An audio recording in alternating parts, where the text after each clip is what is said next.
Hi everyone, hope you are doing well from wherever you're watching this channel, depending on your time zone.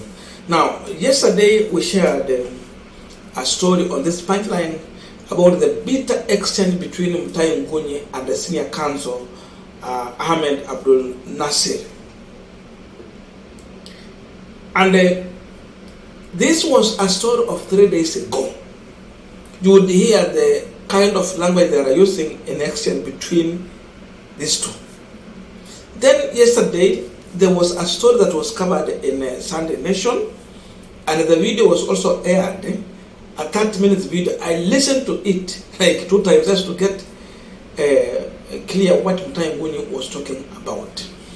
And Ngunyi mentioned so many things, why Azimio got it wrong during campaign, why the deep state was divided, relation with William Ruto, you know, his accounts being frozen, being forced to support Raila Odinga, his attempt to visit William Ruto and how the reaction was from State House. You know, so many things he talked about, including even how Ruto was treated anytime he get to State House. And I want to just quote him in what he said about that, because then I will take you also to the response from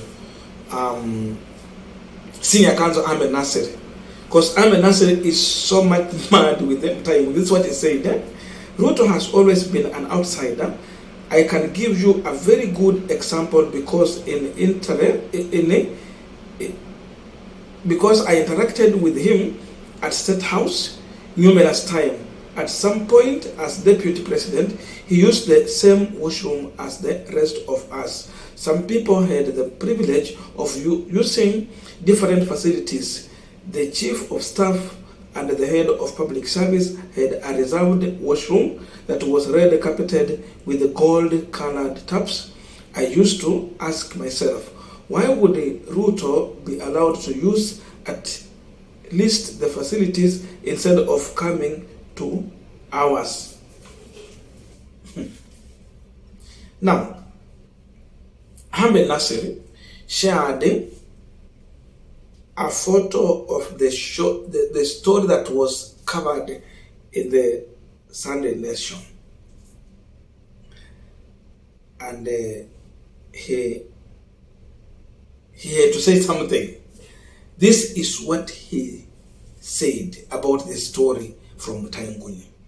This idiot has no shame, no self-respect, so self-esteem. Look at those words that he's using on Mutahi Ngunyi. They're referring to him as an idiot who lacks self-respect, who lacks self-esteem.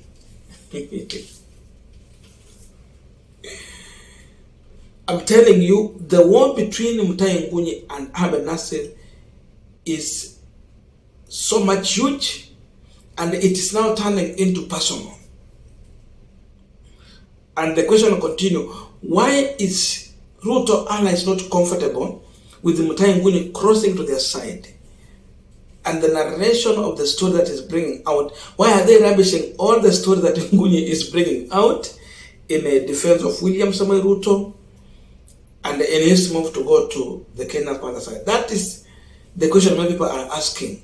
Why are these people so much mad with Mutahi Ngunyi? As we continue this particular discussion, just a quick request for those who are watching and you have not subscribed, please consider subscribing to our status members. I must say thank you so much, and again to all our viewers, please give this video a thumbs up. Thank you so much, and back to this discussion.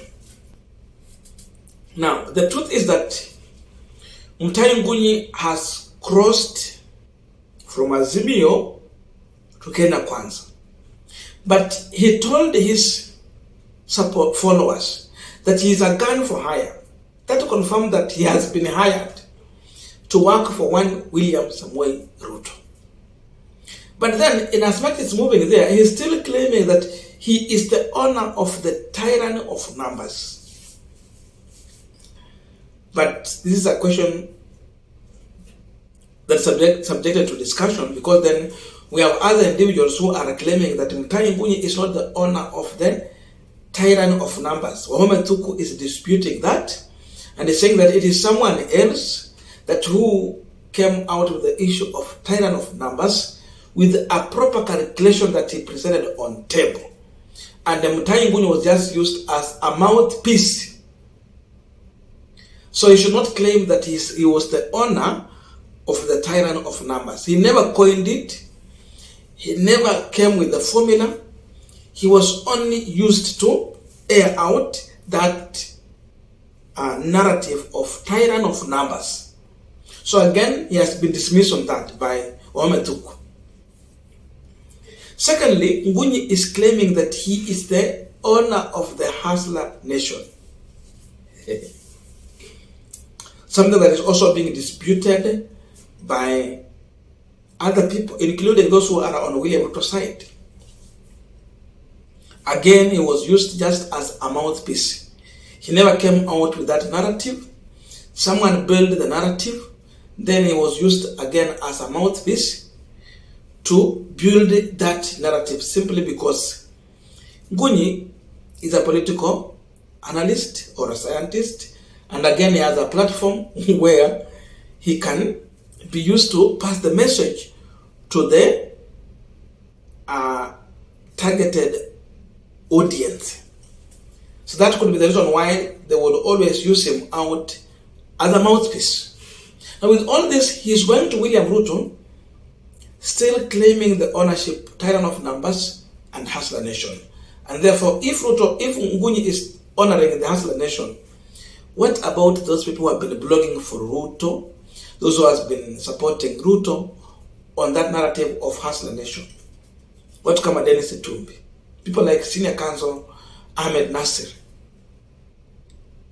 and other individuals, they feel frustrated and threatened by Mutahi Ngunyi. So this war is targeting to rubbish Mutahi Ngunyi's move to William Ruto, as if he has something new that is taking to that team that has been lacking. So Senior Counsel is fighting Mutahi Ngunyi because he's fighting for his space and his bread. Anapigania mfuko wake. He feels threatened by Mutahi Ngunyi. And indeed what he's saying, it is true in one way or another. Because then even Mutahi Ngunyi, in as much as going to William Ruto's side, why would you try to come up in a way that look like you are trying to reveal or leak out the information or the secret that you had in Azimio's side? In that way, that's why he's referring to him as an idiot. Just a betrayer.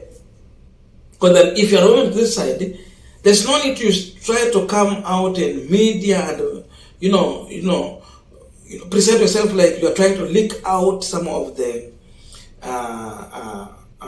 what we can refer to as classified information from the Azimio side when you are crossing. In that way, people are saying that he's just looking for a way or kneeling down on William Ruto's knees to be accepted and to gain the confidence of William Samuel Ruto by betraying Uhuru Kenyatta and purporting to be leaking out some of those information, some of the key, technical tools that they were using in their campaign, and all the entire plan they had in Azimio la Umoja. Wanasema amelaka self-esteem. Indeed, it is true. Mutahi Ngunyi was among the top people who were hitting very hard on William Ruto during the campaign. They rubbished the issue of hustler nation. They rubbished the issue of Ruto becoming the president. They looked for every material possible that they used on their channel to injure William Ruto candidature. That's true. And that's what a person would do, especially when you are a gun for hire. Every article and every video that painted William Ruto in a negative way was used on his platform. They dismantled William Ruto. They hit very hard. And indeed, to some extent, it worked. Because of this, then people like Ahmed Nasir Abdullahi want to use it to just try and rubbish Mutahi Ngunyi and make William Ruto to understand why he should not have Mutahi Ngunyi on his side. Literally, these people are telling William Ruto that Mutahi Ngunyi is unclean and is a person we should not ever accept on our side. Let him stay in a Azimio but not come to the Kenya Kwanza side. They literally don't want Mutahi Ngunyi on that side. That's why he's coming out with this kind of, abuse. He's abusing Mutahi Ngunyi.